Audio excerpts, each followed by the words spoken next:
നിങ്ങളുടെ ഇഷ്ട പരമ്പരകൾ എക്സ്ക്ലൂസീവായി സൺ നെക്സ്റ്റ് ആപ്പിലൂടെ തികച്ചും ഫ്രീ ആയി. ഇപ്പോഴേ ആപ്പ് ഡൗൺലോഡ് ചെയ്യൂ. തമാശയായി പോലും അങ്ങനെ പറയരുത്. നമ്മൾ 5 പേരാ ഈ വീടിന്റെ സന്തോഷവും ഐശ്വര്യവും. ഒരാളിൽ നിന്ന് വേർപിരിഞ്ഞു പോയാ ഒക്കെ തീർന്നു. സോറി ആതിരേച്ചി, എന്റെ നാക്ക് പിഴ. സോറി. ഡോക്യുമെന്റ് അമ്മയുടെ പേരിലാക്കിയതിനു ശേഷം ഈ മുഖത്ത് 100 ട്യൂബ്ലൈറ്റ് ഒരുമിച്ച് പ്രകാശിക്കുന്ന പോലെയുണ്ട്.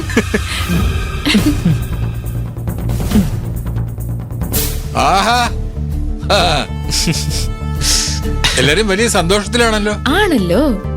എന്റെ ഈ അമ്മ സന്തോഷിച്ചു നിൽക്കുന്നത് കാണുമ്പോ അങ്ങനെ തന്നെയല്ലേ വേണ്ട അച്ഛാ? അത് നന്നായി.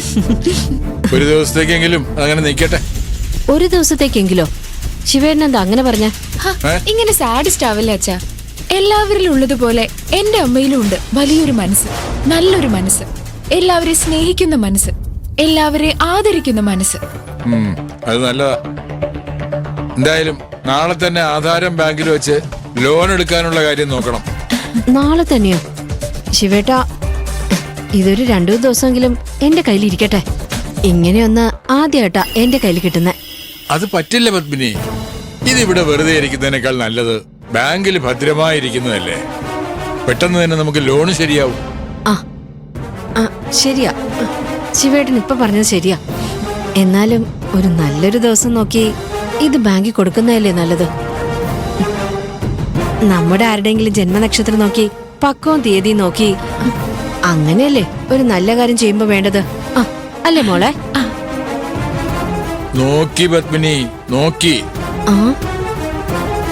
നാളെ നല്ല ദിവസം തന്നെയാ. തിരുവോണ നക്ഷത്രവും പൗർണമി ദിവസമാ. അതുമല്ല ആതിരയുടെ ജന്മനക്ഷത്രവും. അത് ശരി. അപ്പൊ പിന്നെ വേറെ ഒന്നും നോക്കാനില്ല. ആയിക്കോട്ടെ, നിങ്ങളൊക്കെ നിശ്ചയിക്കുന്ന പോലെ ആയിക്കോട്ടെ. എന്നാ പിന്നെ ഞാൻ കടയിലോട്ട് പോവാ. ഇന്ന് ലോഡ് വരും. അച്ഛാ, ഞാനും വരാം. ഞാൻ വന്നിട്ടേ ലോഡ് ഇറക്കാവൂ. ഓ,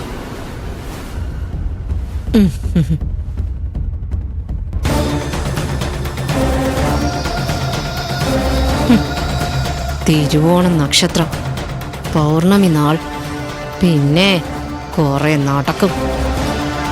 മാനത്തുള്ള സർവ്വ നക്ഷത്രങ്ങളും ഒരുമിച്ച് ഉദിച്ചാൽ പോലും ഈ ആധാരം ഒരു ബാങ്കിലും പോവില്ല.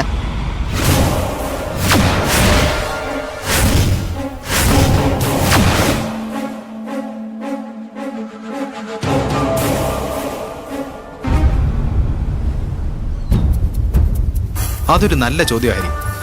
ആരും ചോദിച്ചു പോകുന്ന ചോദ്യം.